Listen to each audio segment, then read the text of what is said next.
CTET का Kohlberg stages of moral development ये start करेंगे हम टॉपिक। ये बहुत इंपॉर्टेंट टॉपिक है सीटेट में और इसके ऊपर बहुत सारे क्वेश्चंस आते हैं। इसमें देखिए सबसे पहले की टेक अवेज जो है लॉरेंस कोलबर्ग के बारे में कुछ बात बताई गई है कि लॉरेंस कोलबर्ग ने एक फॉर्मुलेट किया theory asserting that individuals progress, एक इनफरादी इंसान का प्रोग्रेस सिक्स स्टेजेस में, six distinct stages of moral reasoning में फ्रॉम इन्फेंसी टू अडल्टहुड। जो इन्फेंसी पीरियड है 0 to 2, उससे अडल्टहुड तक। उसके बाद है he grouped these stages into three broad categories of moral reasoning. बाद में उसने ग्रुप किया इन स्टेजेस को तीन ब्रॉड कैटेगरीज में मोरल रीजनिंग के, जो कि है pre conventional, conventional and post conventional. Each level is associated with increasingly complex stages of moral development. और हर लेवल जो है तो एसोसिएट है increasingly complex stages of moral development,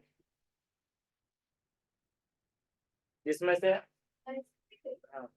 Kohlberg ने सजेस्ट किया कि पीपल को मूव होते हैं इन स्टेजेस से और वो एक फिक्स ऑर्डर में होते हैं। That moral understanding is link to cognitive development, कि जो भी मोरल अंडरस्टैंडिंग मतलब कोई डिसीजन लेने की एबिलिटी, वो नॉलेज लिंक होती है कॉग्निटिव डेवलपमेंट से।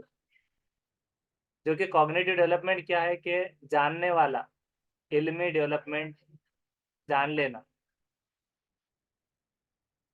इसमें मोरल डेवलपमेंट का ये इमेज यहाँ पर बताई हुई है, जिसके अंदर सबसे पहले यहाँ पर प्री कन्वेंशनल से स्टार्ट हो रहा है। प्री कन्वेंशनल कब से चालू होती है, यहाँ पर ये एजेस अलग अलग बताए जा सकते हैं, तो एज पर अभी ध्यान नहीं देना। Moral reasoning based on reward and punishment. तो फर्स्ट उसका रहेगा कि अवॉइडिंग पनिशमेंट, उसका एक पर्पस ये रहेगा कि पनिशमेंट से बचने के लिए।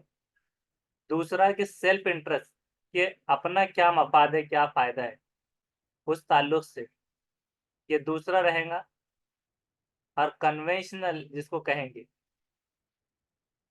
तो ये ज़्यादातर 8 से 13 साल की एज में moral reasoning based on external ethics.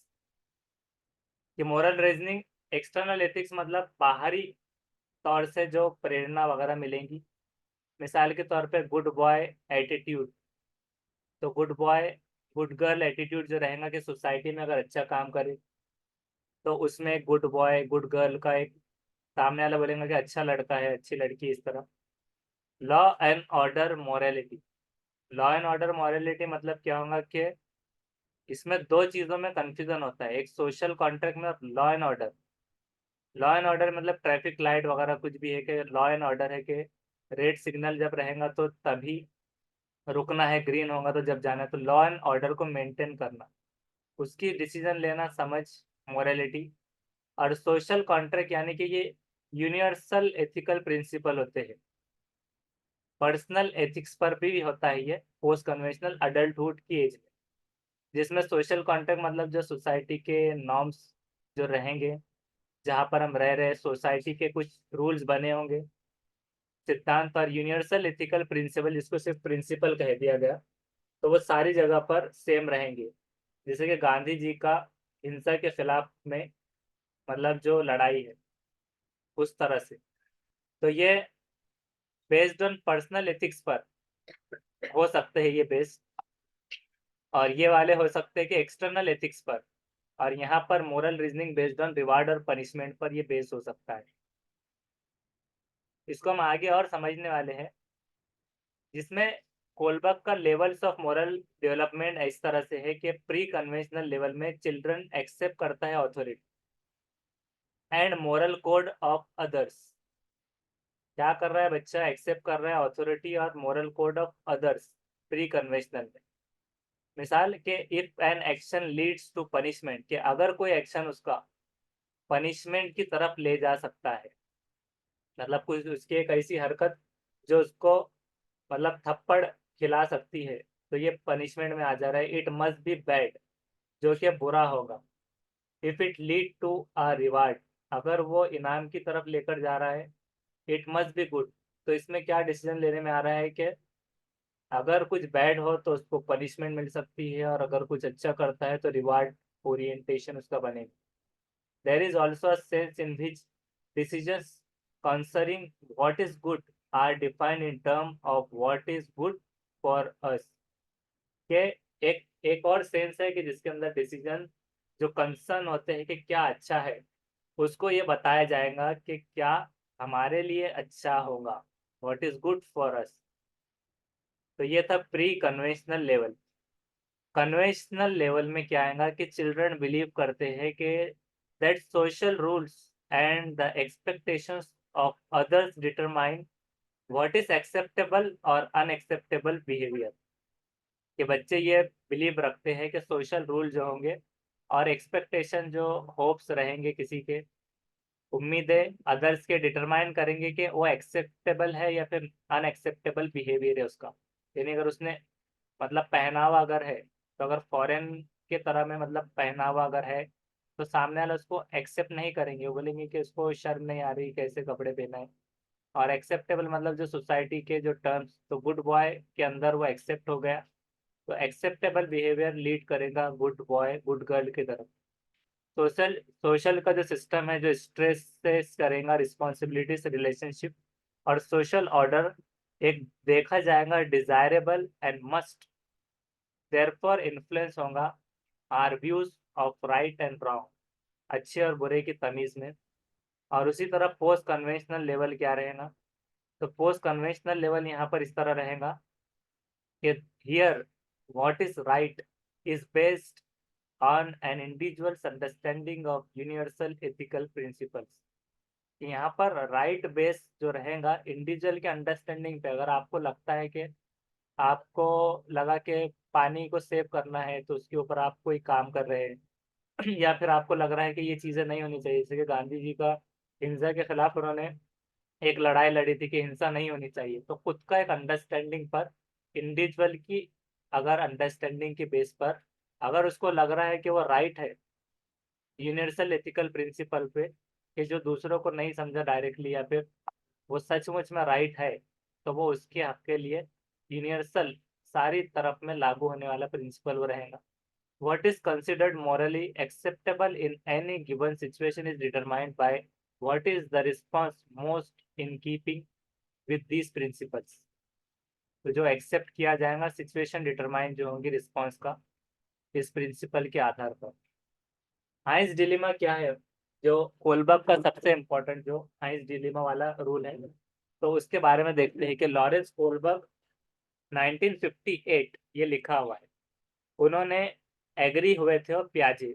तो जो सबसे पहले तो हमको ये याद रखना है कि कोलबर्ग की जो थ्योरी थी वो टोटली इंस्पायर्ड थी प्याजे की 1932 वाली थ्योरी ऑफ मोरल डेवलपमेंट की इन प्रिंसिपल, सिद्धांत में, but wanted to develop his idea further. लेकिन जो है तो कोलबर्ग को लगा कि वो उसका आइडिया इसके जरिए और फर्दर बढ़ा दे, तो उन्होंने क्या किया कि उसको प्याजे की स्टोरी टेलिंग टेक्निक को इस्तेमाल किया.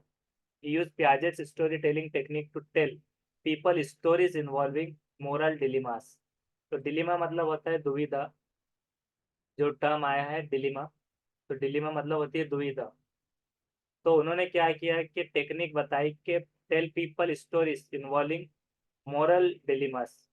कि मोरल मतलब जो डिसीजन मेकिंग में डिलीमा जो संकट होता है, मतलब दुविधा, कोई परेशानी में घिरने पर वो डिसीजन लेने के लिए वो एक टेक्निक इस्तेमाल करें.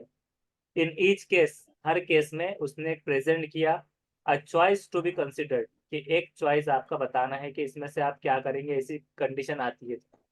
For example between the right of some authority and the need of some deserving individual unfairly treated.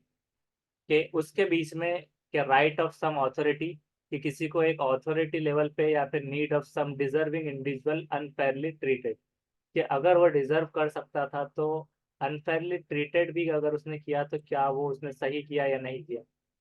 After presenting people with various moral dilemmas, Kohlberg ने कैटेगराइज किया उसके रिस्पॉन्सेस को into different stages of moral reasoning, कि उसके जवाबात क्या क्या आ सकते हैं. कि सामने वाला बोलेगा कि उसने ये करना चाहिए, तो उसको एक कैटेगरी में रख दिया.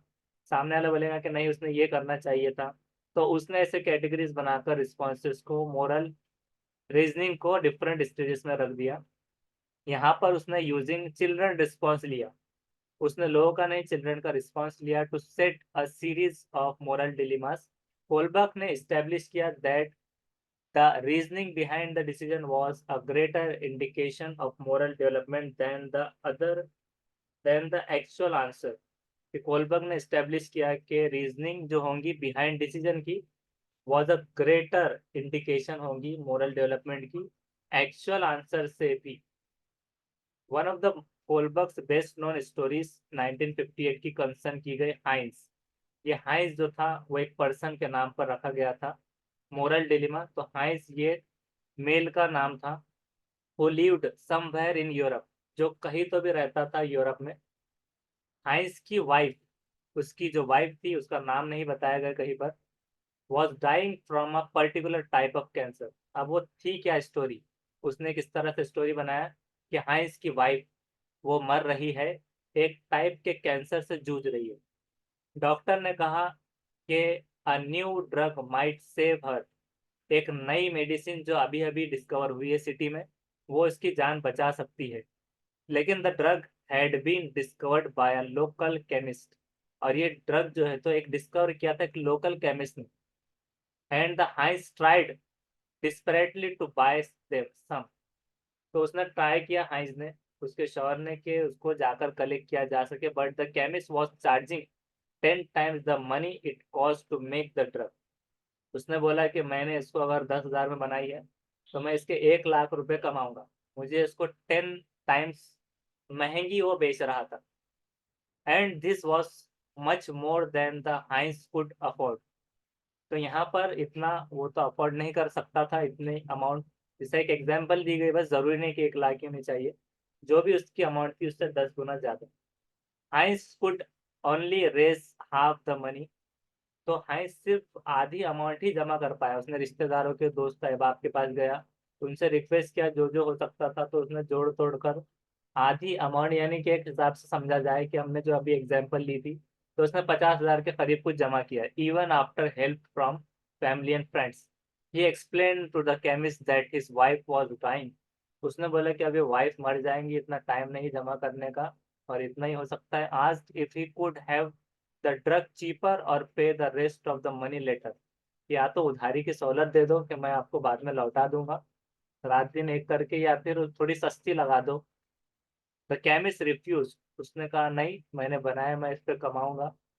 Saying that he had discovered the drug and was going to make money from it, मुझे मेरा घर बनाना है, जो भी उसने बताया होगा कि मुझे तो पैसे कमाना है, तो मैं इससे कमा कर ही रहूंगा।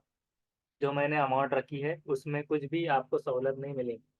The husband was desperate to save his wife, so later that night he broke into the chemist and stole the drug। तो हस्बैंड जो है तो वो नहीं कर पा रहा था सेव उसकी वाइफ को, और उसको बचाना ही था मतलब उसको एक हिसाब से। तो लेटर, तो उसने ये फैसला किया कि रात देर गए वो उसकी केमिस्ट की दुकान में जाएगा, और फिर उसने उसकी केमिस्ट की दुकान में वो गया सपोज, और वहां जाकर केमिस्ट की दुकान को उसने तोड़ दिया। अब तोड़ा मतलब जैसे कि दुकान तोड़ा, ताला तोड़ा, जो भी है, तो उसने ब्रोक करने के हिसाब से उसको तोड़ दिया।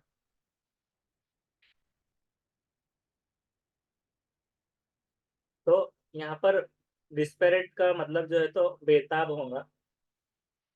डेस्परेट, उसको प्रोनाउंसिएशन ऐसा करना है कि डेस्परेट हो गया बेताब होना, कि तलमला जाना, मतलब एक हिसाब से कह सकते हैं कि उसको उसकी वाइफ की जान तो बचानी थी, तो उसको समझ में नहीं आ रहा था, तो उसने क्या कर दिया, फिर जाकर उसके स्टोर को तोड़ दिया, या फिर वहां पर चोरी कर लिया और स्टोल कर लिया ड्रग।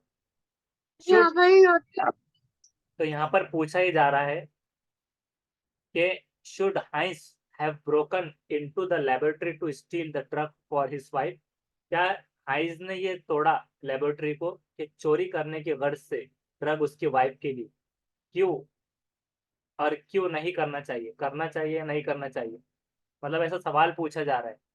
अब यहाँ पर बच्चे अलग अलग जवाब देगी। अब यहाँ पर ये रखी गई उसकी तस्वीर, ये हाइंस है, उसकी वाइफ मर रही है, कैंसर से जूझ रही है। कोलबर्ग ने ये पूछा सवाल आप बच्चों से। पहला सवाल कि should Heinz have stolen the drug, कि क्या मतलब हाइंस को चोरी करना चाहिए। Would it change anything if Heinz did not love his wife, कि क्या वुड इट चेंज, कि चेंज हो जाएगा कि एनीथिंग, कुछ मतलब चेंज हो जाएगा कि Heinz did not love his wife, या फिर ऐसा भी हो सकता है कि वो उसकी वाइफ से प्यार नहीं करता तो उसके लिए उसने कुछ करना चाहिए। What if the person dying was a stranger, अगर कोई अनजान व्यक्ति अगर डाई कर रहा होता या मर रहा होता तो क्या इसमें यहाँ पर क्या डिफरेंस होता।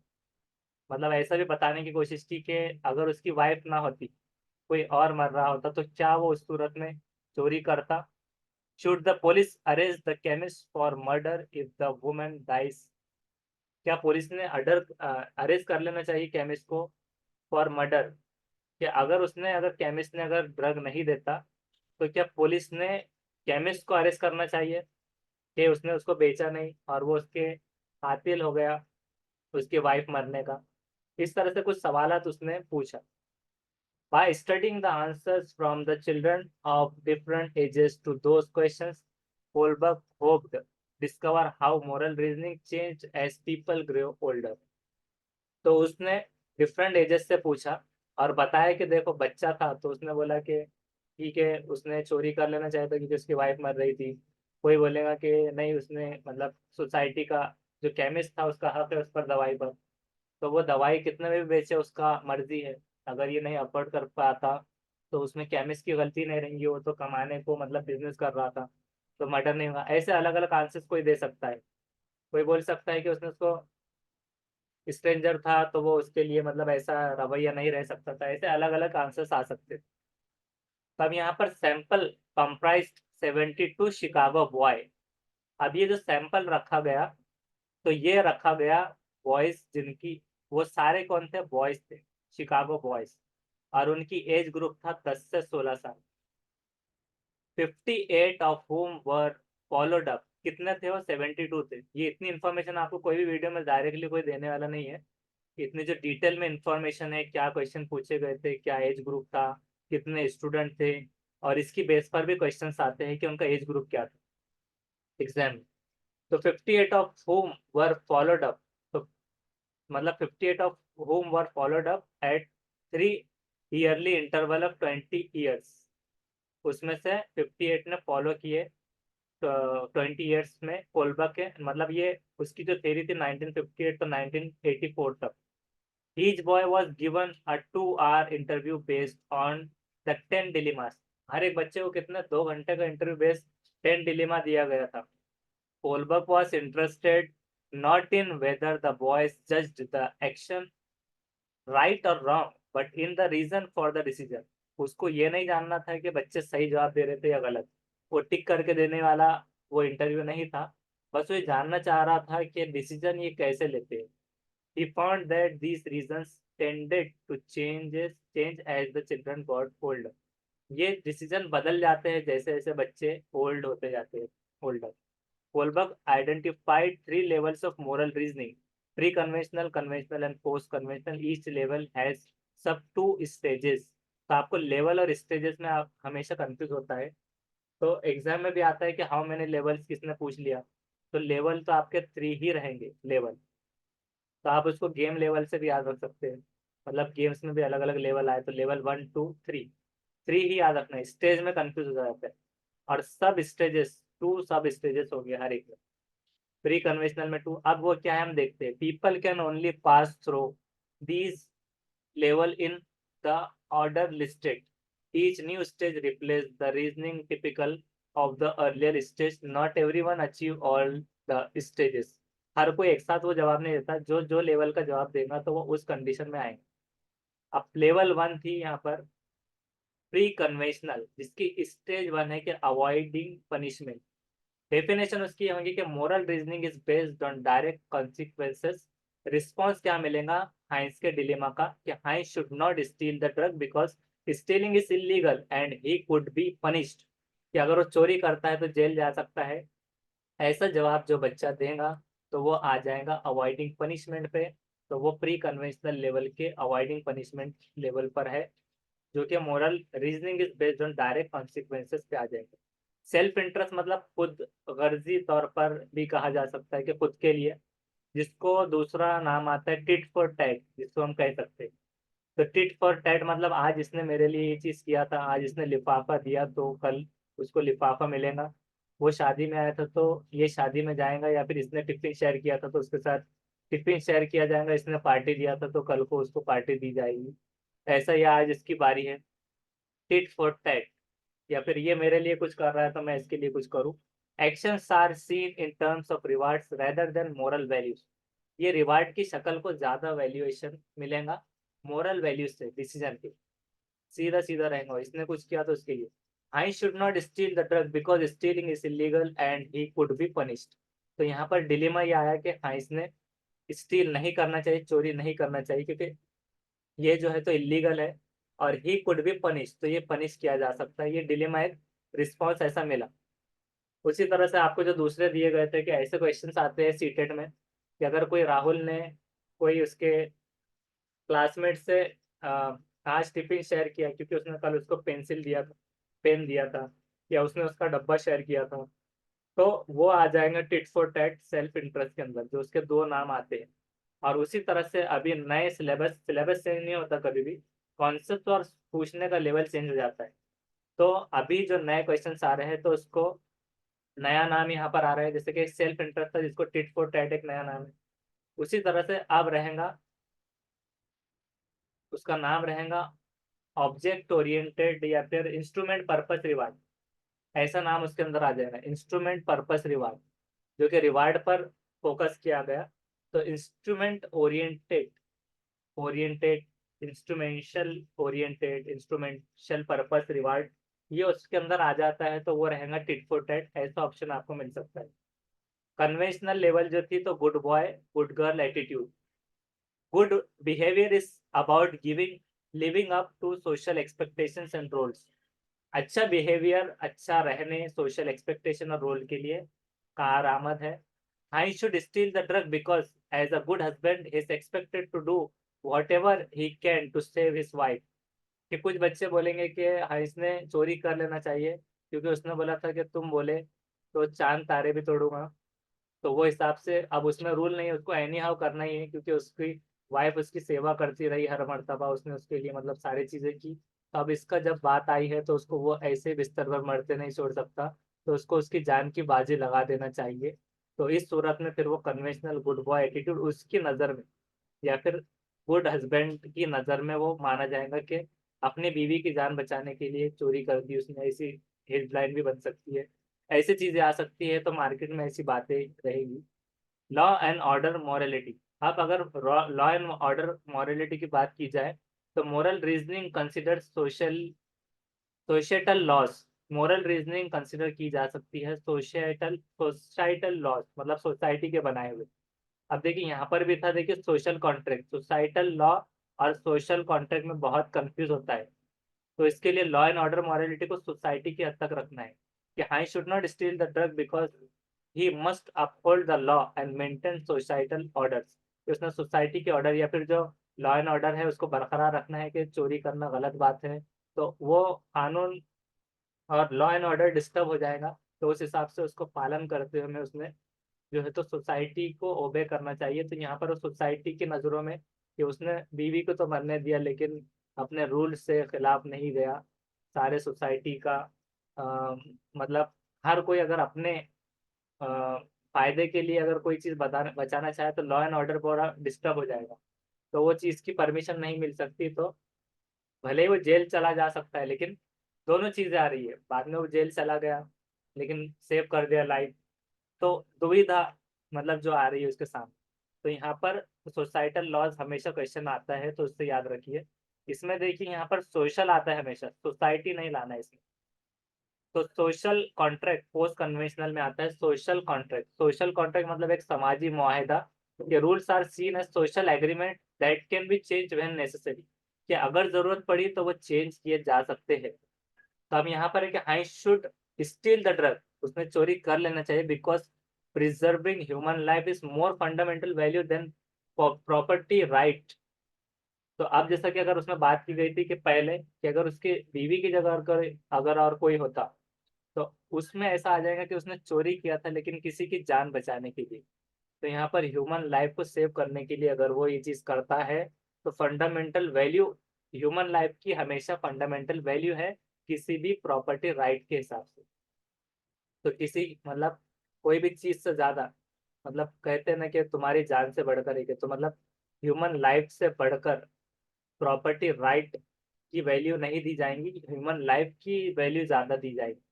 तो उस हिसाब से उसने अगर किसी की जान बचा रहा है, तो वो जान बचाने के अंदर आ जाएगा सोशल कॉन्ट्रैक्ट मेंटेन करने की गर्ज से, कोई भी हो फिर वो। यूनिवर्सल प्रिंसिपल्स, जैसे कि मिसाल के तौर पे कि सिग्नल तोड़ दिया एम्बुलेंस को जाने के लिए, जान का मसला था, तो उसके लिए मतलब वहां पर वो नहीं रहेगा। जान बचाने की गर्ज से, किसी की जान अच्छे आदमी की बचाने की गर्ज से किसी को हत्या किसी से हो गई क्योंकि वो उसको वैसे भी मार देना चाह रहा था, तो ऐसी चीजें जो चीजें होंगी तो वो उस अगर कैटेगरी में पहुंचता है तो वो high should steal the drug, ये क्वेश्चन आ जाएगा आंसर। यूनिवर्सल एथिकल प्रिंसिपल भी आता है, और यूनिवर्सल प्रिंसिपल या यूनिवर्सल या सिर्फ सिद्धांत भी आप याद रख सकते हैं। ये प्रिंसिपल्स, ये moral reasoning is based on universal ethical principle and justice, कि वो इंसाफ और सारे यूनिवर्सल यानी कि पूरे यूनिवर्स में, जो पूरी दुनिया में जो कानून है वो उसको फॉलो करेगा। I should consider non violent civil disobedient obedience और निगोशिएशन विद द फार्मासिस्ट।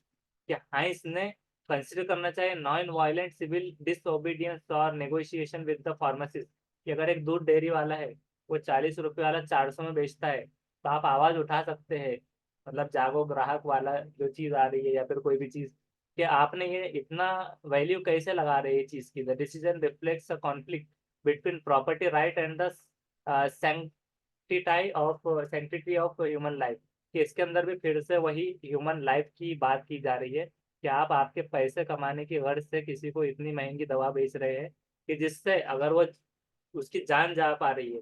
जैसे कि बहुत सारे गरीब है, उनके लिए अलग अलग जो है तो स्कीम होती है, मतलब राशन कार्ड, आधार कार्ड, उसकी बेस पर जीवन दायी स्कीम वगैरह, ऐसे बहुत सारी चीजें कि जिसमें जान की वैल्यू ज्यादा है। तो अगर किसी के पास वो पैसे नहीं आ रही है, तो एक आवाज उठा सकते हैं लोग, सड़कों पे आ सकते हैं कि इनके फार्मासिस्ट का या फिर इन दवा फरोशों का इतनी चीजें नहीं होनी चाहिए, कि निगोशिएशन की बात कर सकते हैं और उस पर आवाज उठा सकते हैं। तो ये यूनिवर्सल एथिकल प्रिंसिपल, जैसे कि गांधी जी का हिंसा के खिलाफ आवाज उठाना, तो ये एक आपको अगर लगा कि ये चीज गलत हो रही है, तो आप वहां पर आवाज उठा पा रहे हैं, तो ये यूनिवर्सल प्रिंसिपल के अंदर ये आ रहा है। उसी तरह से आप यहाँ पर देखिए मोरल डेवलपमेंट में क्या है, एक ये चार्ट है, इसकी आप स्क्रीनशॉट भी लेके रख सकते हैं, कि अवॉइडिंग पनिशमेंट, सेल्फ इंटरेस्ट, ये लेवल 1 प्री कन्वेंशनल पे रखना है। उसी तरह से good boy good girl attitude, law and order, morality, right और रॉन्ग, इसमें रखना है। और उसी तरह से सोशल कॉन्ट्रैक्ट, एक समाजी मुआयदा और प्रिंसिपल, कि कुछ वक्त के लिए सोशल मुआयदा, जैसे कि कुछ कंट्रीज के साथ कुछ टाइप होते हैं, सोशल कॉन्ट्रैक्ट होते हैं, या फिर जो भी समाजी के हम इनसे एग्रीमेंट करेंगे, तो ये चीज़ें मुआहदे पर डिपेंड होते हैं कि वो मुआहदे को तोड़ा भी जा सकता है या फिर आगे पीछे हो सकता है। लेकिन law and order societal, society के जो रूल होते हैं उसके अंदर आ सकते हैं, या फिर सोसाइटी के भी कुछ टर्म्स आ सकते हैं, लेकिन सोसाइटी को इसमें रखना है लॉ एंड ऑर्डर। तो ये चीजें आएंगी। अब डिस इक्विलिब्रियम प्ले करता है क्रूशियल रोल, एक महत्वपूर्ण रोल कोलबर्ग की स्टेजेस ऑफ मोरल डेवलपमेंट में। एक child encountering a moral issues में recognises limitation in their current reasoning approach, often prompted by exposure to others view point, कि इसमें कोलबर्ग का जो मोरल डेवलपमेंट है कि चाइल्ड इनकाउंटर कर सकता है मोरल इश्यूज, लिमिटेशन आ सकते हैं उसके अंदर कुछ, एक्सपोजर टू अजर, जब मतलब दूसरे के सामने, जब दूसरे के नजरिए से दूसरे को लग रहा है कि नहीं उसने ये नहीं करना चाहिए, तो वो बदल सकता है। Improvement in perspective taking are key to progressive through Kohlberg stages of moral development. As children mature they increasingly understand issues from others view points. For instance, a child at the pre-conventional level typically pursues an issue primarily in terms of personal consequences. In contrast, a child at the conventional level tends to consider the perspective of others more potentially. अभी ये खत्म नहीं हुआ, उसके बाद अब यहाँ पर है कि प्री कन्वेंशनल मॉरलिटी में क्या है कि ये 5 लेवल ऑफ मॉरल डेवलपमेंट में आता है, लास्टिंग अंटिल अप्रोक्सीमेटली एज 8 में। During this level children accept करता है authority moral code of other. तो फर्स्ट लेवल कितने बता रहे हैं इसमें, मॉरलिटी फर्स्ट लेवल है, मतलब पहला लेवल है, 5 गलती से पढ़ा गया था। तो first level of moral development, और उसके अंदर प्री कन्वेंशनल मोरालिटी जो है ये पीपल फॉलो करते हैं rule because they don't want to get in trouble और they want to get a reward. या तो वो रिवार्ड पाना चाहते हैं या फिर कोई मुश्किल में नहीं फंसना चाहते, मतलब किसी से भी बहस हो गई, जाने तो बहुत बहस करता है, तो कुछ दिक्कत हो जाएंगी, अपन ने कुछ बोल दिया उसने कुछ बोल दिया, बात बढ़ गई। This level of morality is mostly based on the authority figures like parents or teacher tells you to do rather than what you think is right or wrong। तो ज्यादातर टीचर या पेरेंट्स सिखाते हैं कि ऐसा करो या ऐसा मत करो। कहीं पर भी चढ़े थूक दिए इधर उधर तो सामने वाले से झगड़े हो सकते हैं। तो ये सारे चीजें कहीं ना कहीं घर का भी रोल होता है या फिर टीचर सिखाते हैं। उसी तरह से authorities outside in the individual and the children often make more decisions based on the physical consequences of actions। ये अथॉरिटी आउटसाइड होती है इंडिविजुअल की, और चिल्ड्रन ऑफन मेक करते हैं moral decision based on the physical consequences of actions. उसी तरह for example if an action leads to punishment, अगर कोई एक्शन पनिशमेंट में जाता है तो वो बुरा माना जाएगा, और अगर वो इनाम की सूरत में आता है तो गुड माना जाएगा। So people at this level don't have their own personal sense of right और रॉन्ग येट। अभी तक उनके पास में राइट और रॉन्ग रॉन्ग नहीं आता। They think that something is good if they get rewarded. अगर वो अच्छा कर रहे हैं तो उनकी मतलब प्रशंसा होंगी, जैसे कुछ भी पहन के चले गए, सामने वाले बोला अच्छा लग रहा है तो मतलब अच्छा है। अगर बुरा बोल रहे हैं या फिर कुछ ऐसा एक्शन हो गया जिससे पनिशमेंट मिल रही है तो मतलब ये गलत है, ऐसा मत करो। किसी ने बोल दिया चिल्ला के बात मत करो, तो अरे ये चीज से मतलब थोड़ा सा लोग इरिटेट होते हैं। For example if you get candy of behaving, अगर आपको कोई इनाम में कैंडी डालता है तो आप सोचेंगे कि अरे कुछ अच्छा कर रहे हैं।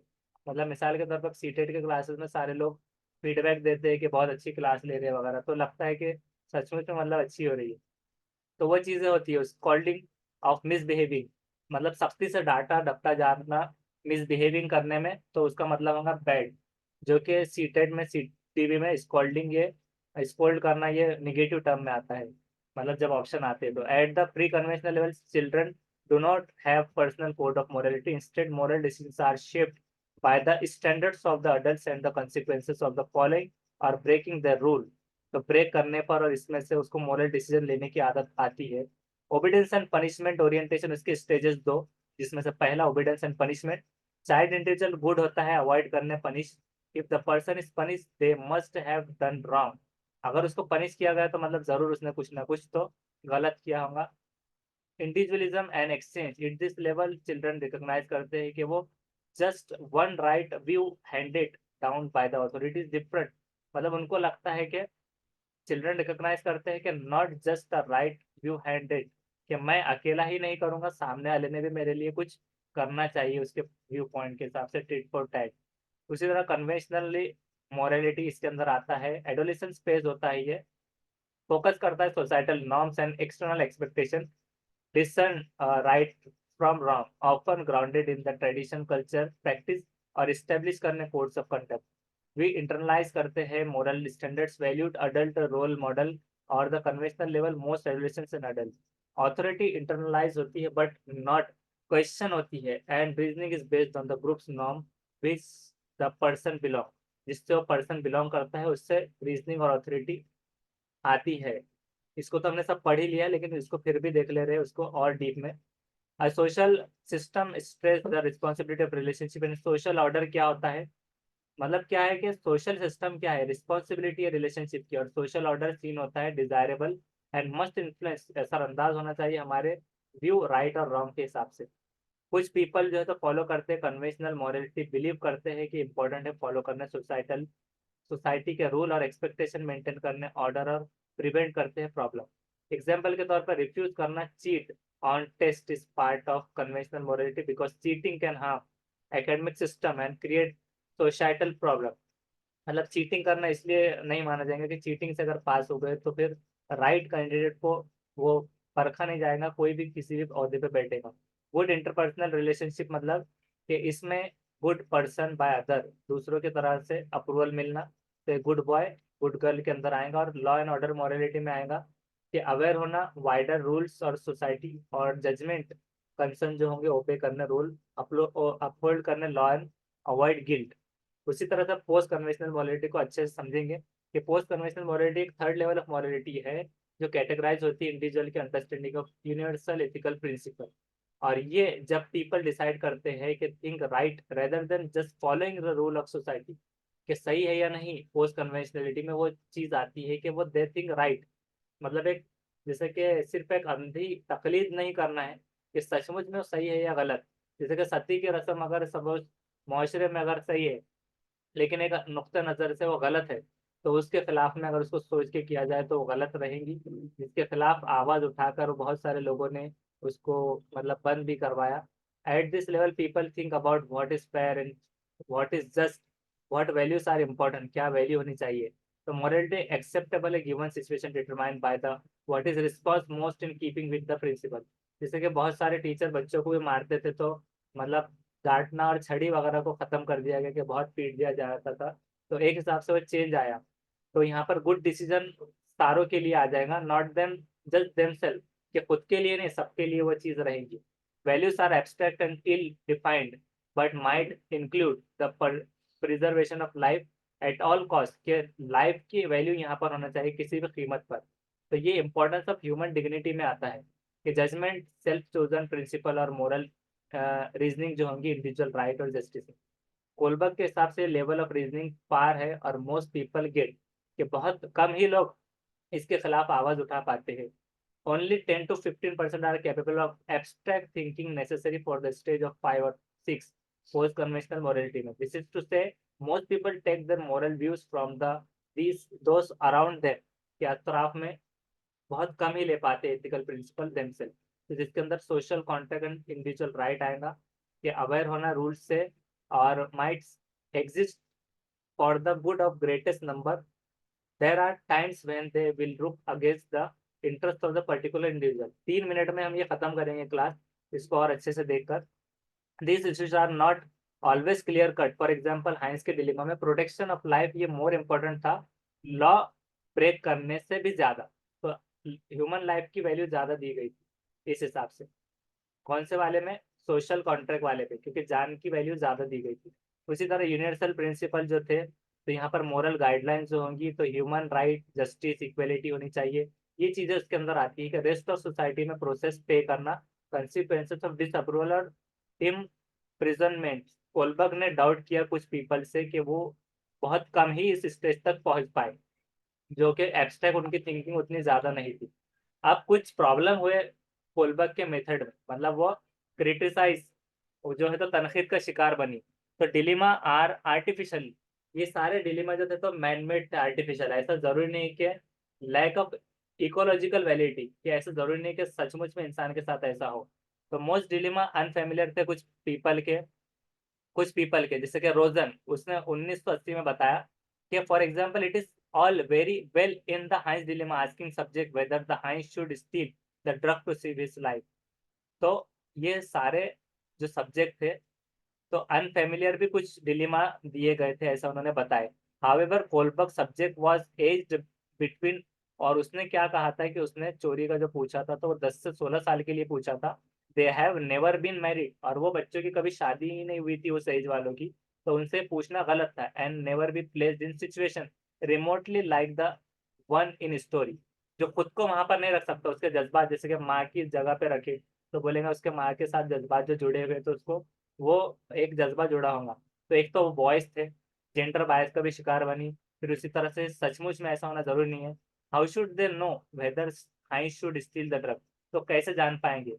सैंपल इज बायस, सैंपल बायस का शिकार बनी कि थेरी सजेस्टेड मेल, मेल थे उसमें more frequently progress beyond the stages four in moral development implying female lack moral development reasoning. इसका मतलब है कि फीमेल लैक होते हैं मोरल रीजनिंग स्किल के। तो उनकी एक शागिर्दा भी थी और असिस्टेंट थी वो, रिसर्च असिस्टेंट कैरोल गिलिगर। इसका भी सवाल हमेशा आता है। उसने डिस्प्यूट की कि उसने आर्ग्यू करता है, उसने बहस की कि वुमेन की मोरल रीजनिंग डिफर होती है नॉट डिफिशिएंट। तो कोलबर्ग ने महिलाओं के फीमेनाइन पर्सपेक्टिव का आदर नहीं किया, उसका बताना ये था। She criticized the Kohlberg theory of focusing solely on upper class white males, arguing women value in interpersonal connection. For instance, women often oppose। इसको हम कल और लेंगे क्योंकि टाइम खत्म होने वाला है, तो इस हिसाब से हम इसके क्रिटिसाइज जो चीजें हुई थी उसको हम बाद में और देख लेंगे, क्योंकि अभी खत्म नहीं हुआ, अभी हमारे पास में और आगे भी ये चीजें आने वाली है, तो इसको हम नेक्स्ट टॉपिक में कवर करने वाले हैं।